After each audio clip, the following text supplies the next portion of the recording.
हिमाचल प्रदेश में फिर मौसम खराब। आज भी काले बादल से घिरा आसमान। मौसम विभाग ने जताई बारिश की संभावना। मौसम विभाग ने येलो अलर्ट जारी किया।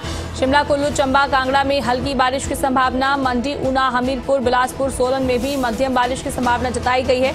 मौसम का रुख एक बार फिर से बदल गया है। लगातार बारिश देखने को मिल रही है और अब अलर्ट जारी किया गया है। मौसम विभाग ने येलो अलर्ट जारी किया है और अब बारिश देखने को मिलेगी। हिमाचल प्रदेश में लगातार बारिश देखने को मिल रही है। मानसून पूरी तरीके से एक्टिव हो चुका है।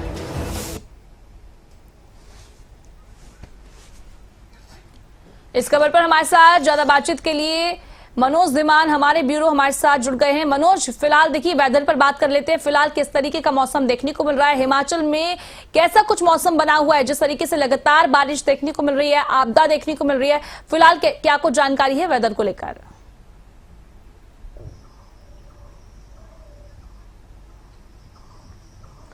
प्रिया, देखिए, जिस तरह से मौसम विभाग ने एक बार फिर से अलर्ट जारी किया था और 18 जुलाई तक मौसम इसी तरह खराब रहने की बात कही गई थी।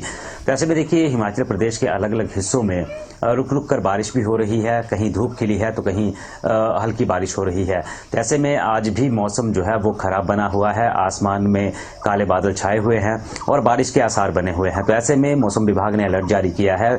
कुछ जिलों में जो है वो हल्की बारिश और कुछ जिलों में मध्यम बारिश की चेतावनी जारी की है। तो ऐसे में 18 जुलाई तक जो है वो मौसम विभाग ने अलर्ट जारी किया था और आज की बात करें तो आज भी मौसम जो है वो खराब है।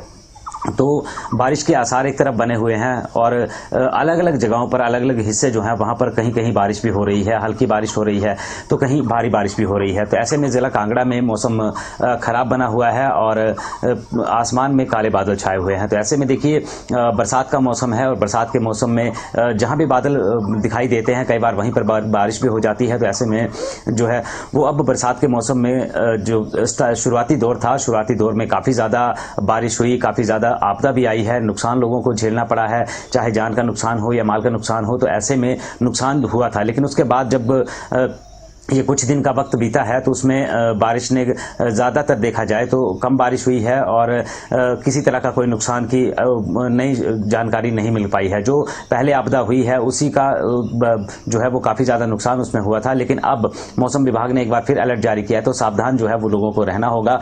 और पिछले कुछ दिनों से जो है वो बारिश नहीं हो रही है, कहीं अधिक बारिश हुई है तो कुछ हिस्से ऐसे हैं जहाँ पर बारिश बिल्कुल भी नहीं हुई है। तो कहीं ना कहीं आज भी मौसम खराब बना हुआ है और बारिश के आसार बने हुए हैं। बावजूद इसके अगर देखा जाए तो तपती गर्मी और उमस से जो है कहीं ना कहीं अब लोग भी परेशान होने लगे हैं। तो एक तरफ जब बारिश हो रही थी तब भी लोग आम जनमानस जो है वो परेशान था और अब तपती गर्मी से जो है उससे भी लोग जो है एक बार फिर से दो चार हो रहे हैं और उम्मीद जताई जा रही है कि आज बारिश होगी तो इस तपती गर्मी से राहत मिलेगी। प्रिया, मनोज, देखिए जिस तरीके से बारिश हो रही है तो पर्यटन को लेकर बातचीत कर लेते हैं। क्या पर्यटकों का जो है अब हिमाचल आना वह कम हो गया है? क्या सीधा असर बारिश का पड़ता हुआ नजर आ रहा है पर्यटकों पर?